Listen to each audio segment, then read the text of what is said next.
As the U.S. economy pulls out of a pandemic-induced recession, the specter of inflation has reared its ugly head. Wednesday, the Federal Reserve hiked expectations for inflation this year, signaling that it would move up the timetable for raising interest rates as well. All of this, of course, has great implications for the livestock and animal feed sectors, from the increased cost of inputs and materials to an increased cost of capital more generally. Welcome to Feedstuffs in Focus, our podcast taking a deeper look at the big issues in the livestock, poultry, grain, and feed industries. I'm your host, Andy Vance. Thanks for joining us. This episode is sponsored by Central Life Sciences. Get control of flies on your dairy operation with an integrated pest management program built around Clarifly larvicide and Starbar products from Central Life Sciences. Clarifly larvicide offers feed-through control that prevents the emergence of nuisance flies from the manure of treated animals by as much as 96%. And Starbar features a lineup of baits, traps, and sprays that address fly problems in all areas of your dairy operation. Flies can spread disease and lead to decreases in milk quality and yields. Learn how to limit their impact at centralflycontrol.com. Last week at the World Pork Expo in Des Moines, Iowa, I had the chance to sit down with Jason Lusk, a distinguished professor and head of the Department of Agricultural Economics at Purdue University. I wanted to get an economist's take on how worrisome inflation should be to all of us in the industry at this point. Dr. Lusk also shared his view of what macroeconomic factors he's watching as the economy fully reopens moving into the second half of 2021. And let's start with the question of inflation. I know you've been asked to talk about this more lately. I'm reading a lot about it, just people talking about anecdotally increased costs of this, or we could be talking about lumber, we could be talking about this, that, and the other thing. A, what are you seeing in terms of inflation that we can quantify and say this is what's really happening? And then B, how's that factoring into the fortunes of the pork industry? Sure. So certainly inflation seems to be on the mind of a lot of people at the moment. And we have seen some significant increases the last few months. So actually just today, Bureau of Labor Statistics released the number for May, and it was about 5%. So, 5% is certainly much higher on an annual rate than we've seen for the past decade or so. But it's not crazy yet. We're not talking 1970s level inflation. I'd put it in the category of something to keep an eye on. Okay. So certainly much higher than we've seen in the last few years, but not unparalleled amount. Although in the food sector, there's been some inflation over the past year, really, in food that, again, puts us not a really astronomical level, but certainly well above where we've been for the last decade. I think you and I talked about that on an episode of our Feedstuffs in Focus podcast, that perception of food price inflation, we're looking at quantify, and then what does that really mean in terms of our disposable income? I mean, this is a pretty complex topic to try to pick apart. Oh, it is.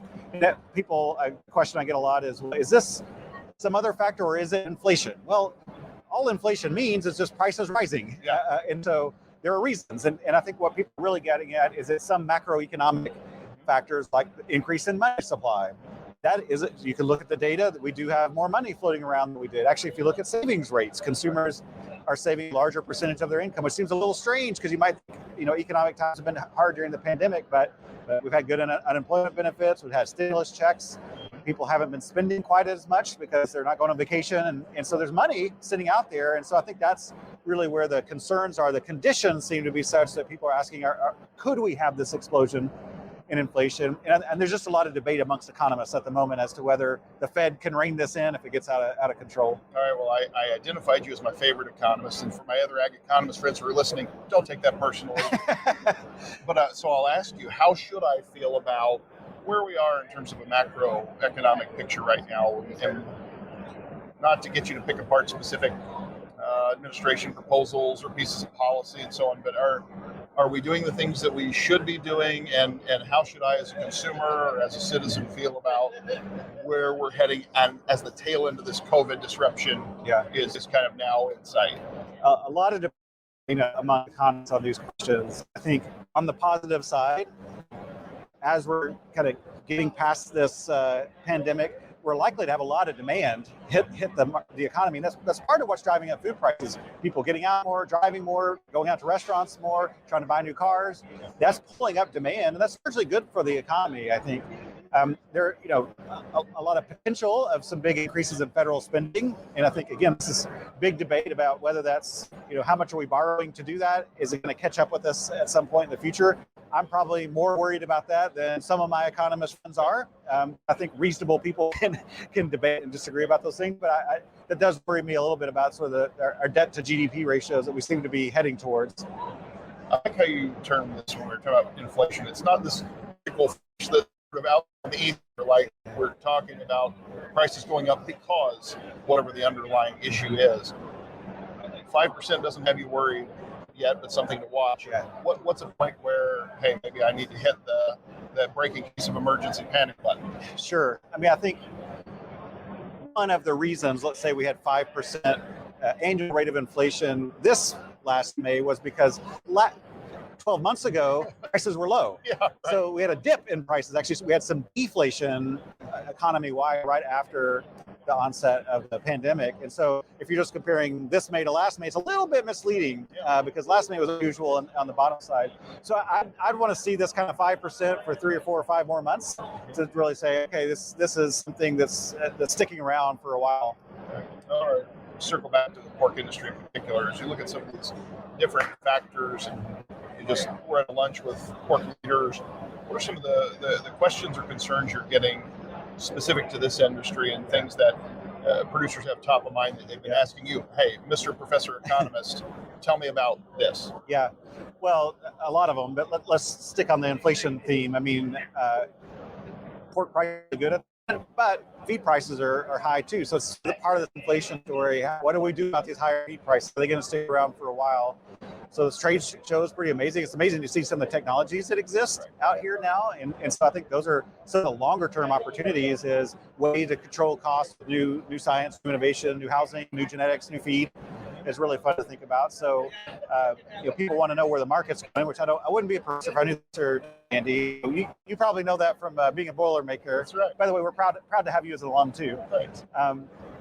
So, I think that's one part. From a practical standpoint, I think one question is, if there's going to be continued inflation, that makes the cost of borrowing lower. So if you can get a loan today and the value of each dollar is going to be less in the future, you can pay off that loan with cheaper dollars in the future. Okay. And so on the one hand, you might think, maybe I should think about making an investment, building out a new barn. And I think there's some logic to that. The other flip side of that, I'd say, is the economy in the pork sector is pretty good at the moment. Prices are really strong. So you might also think about building up that nest egg too.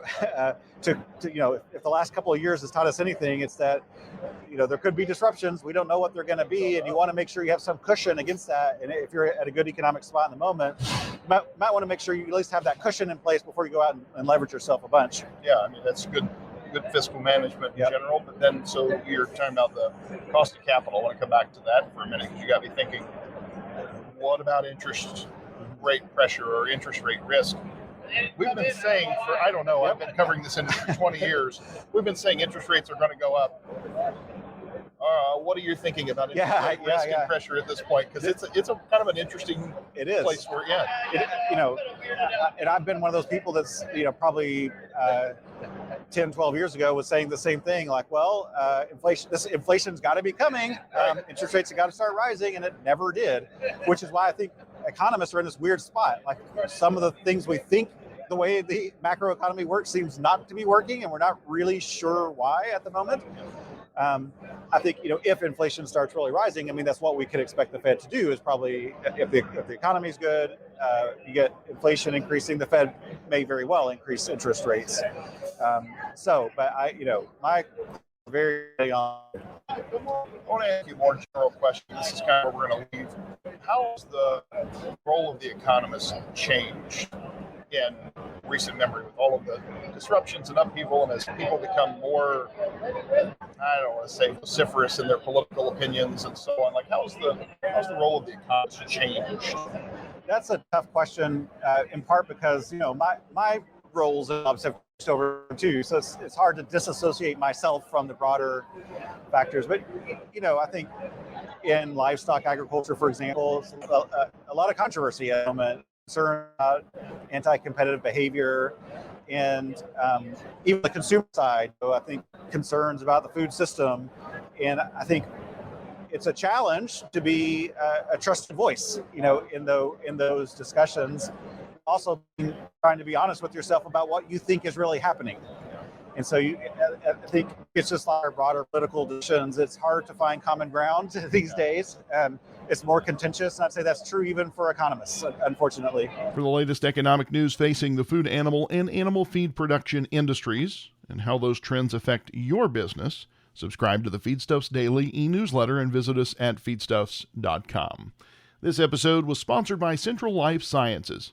Get control of flies on your dairy with an integrated pest management program built around Clarifly larvicide and Starbar products from Central Life Sciences.